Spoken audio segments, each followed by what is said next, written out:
গতিকে অসমীয়া মানুহবোৰ খুব আবেগিক আমাৰ আবেগবোৰ ধান খেৰৰ জুইৰ দৰে আমি ইমান আবেগিক যাৰ বাবে আমাক আজি অনলাইনতো ভগৱান পোৱা যায় বুলি আমাক ঢপলিয়াই টানি নিব পাৰে কাৰণ আমি আবেগিক আমি ফটো এখন দেখাৰ লগে লগে যদি কোৱা হয় 10 জনক শ্বেয়াৰ কৰক ভাল খবৰ পাব আমাৰ আইসকলে প্ৰথমে শ্বেয়াৰ কৰিব সঁচা কথা কাইলৈ যদি কয় মই সঁচা কথা লিখি থৈ যাব পাৰিম কাইলৈ যদি শুনে যে এই আমুকজোপা গছ এজোপা ওলাইছে তাত বোলে ভগৱান ওলাইছে কি কোনোবা এগৰাকী তাত কৃষ্ণ লম্ভিছে বুলি তাত পৰি থাকিব মই আচৰিত হওঁ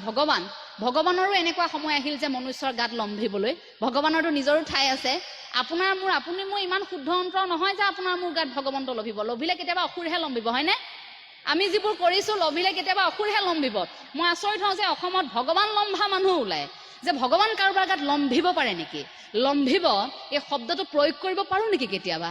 ভগৱান লম্ভিব পাৰে আচৰিত যে আমাৰ মানুহবোৰ এনেকুৱা এতিয়া যদি হঠাৎ কৰবাত কৈ দিয়ে যে আমুকৰ গাত ভগৱান ওলাইছে যাওক বোলে কি হ'ব আপোনালোকে যদি সেৱা কৰে মনোকামনা পূৰণ হ'ব আৰু কাইলৈ দেখিব দীঘলীয়া শাৰী বাতৰি কৰি তত নাপাম আমি তাত দীঘলীয়া শাৰী ৰাতিপুৱাৰ পৰা তত নাই আমাৰ ঠাইখিনিতো এগৰাকীৰ গাত ভগৱান বোলে লাগিছিল তাৰ পাছত দেখিলো আজিকালি সিদিনা দেউতাক সুধিছো সেইফালে পাৰ হৈ যাওঁতে আগৰ ঘৰটো এতিয়া নাই সেই ঠাইখিনি তেতিয়া 3 মহলীয়া এটা অট্টালিকা হ'ল দেউতাক সুধিলো দেউতা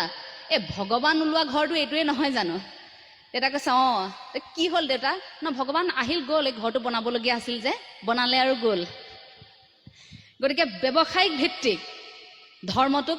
বেপাৰ হ'বলৈ আমি দিব নোৱাৰো আমি মহাপুৰুষীয় আদৰ্শত আছো আৰু সেই মহাপুৰুষীয় আদৰ্শটোতে আমি থাকিম এই আমাৰ ধৰ্মটোক আনে বেপাৰ কৰিবলৈ চেষ্টা কৰিব আপোনাৰ মোৰ আবেগক কোনোবাই খেলিবলৈ চেষ্টা কৰিব সেইটোত আপুনি উঠিভাহি যাব নোৱাৰিব গতিকে প্ৰতিগৰাকী অসমীয়াই প্ৰতিশ্ৰুতিবদ্ধ হ'ব লাগিব যে আমি এই মহাপুৰুষীয় আদৰ্শটোকহে পালন কৰিম আপোনাক জোৰ কৰি কোনেও অনা নাই এটা কথা মনত ৰাখিব যে মহাপুৰুষীয় আদৰ্শটোত কাৰোবাক টোপ দি আনিবলগীয়া হৈছে নেকি আজি অনুষ্ঠান দিলে আপোনালোকক আনোতে কোৱা হৈছে নেকি যে আপোনালোক আহিব আপোনালোকক এনেকৈ দিয়া হ'ব আপোনালোকক ইমান টকা দিয়া হ'ব আপোনালোকক এনেকৈ আমি শুশ্ৰূষা কৰিম এইবোৰ কথা দিয়া হৈছে নেকি আপোনালোকক নাই হোৱা আপোনালোক আহিছে সত্ৰৰ সৈতে আপোনালোক জড়িত আপোনালোকৰ সত্ৰখন আপোনালোকে ইমান সুন্দৰকৈ পৰম্পৰাৰে জীয়াই ৰাখিছে তাত আপোনালোকক টোপ দিয়া হৈছে নেকি সত্ৰ পৰিচালনা সমিতি আপোনালোকক টোপ দিছে নেকি যে আপোনালোক আহক আপোনালোকৰ পৰিয়ালক আমি এনেকৈ সহায় কৰিম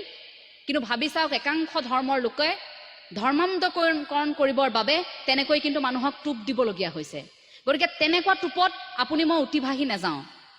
টোপ খাবলৈ গ'লে সেই বৰলিত লগা মাছটোৰ দৰে আপোনাৰ মোৰ অৱস্থা হ'ব গতিকে সেই টোপটো আপোনাক মোক প্ৰয়োজন নাই গুৰুজনাই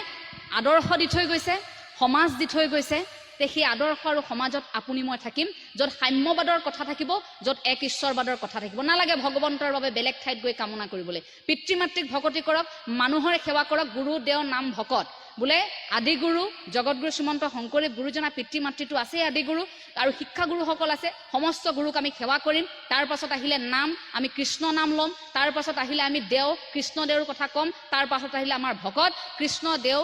নাম ভকত এই গুৰু দেও নাম ভকত বুলি যে আমি ক'লো এই ভকত বুলি কোৱাৰ লগে লগে শেষত এই সকলোবোৰ গুণ আমাৰ হৃদয়ত কঢ়িয়াই আমি প্ৰতিগৰাকী ভকত হ'ম বগা সাজযোৰ পিন্ধি আমি সেই বগা সাজযোৰত দাগ নলগাকৈ আমি প্ৰতিগৰাকীয়ে মহাপুৰুষীয় আদৰ্শটোক আমি পালন কৰিম সেই প্ৰতিশ্ৰুতি যদি প্ৰতিগৰাকীয়ে কৰে তেন্তে আমি আৰু শংকাত থাকিবলগীয়া নহয় আমি আৰু ভয়ত আচলতে দিন কটাবলগীয়া নহয় মই কথাখিনি শেষ কৰিব বিচাৰিম অকণমান নামেৰে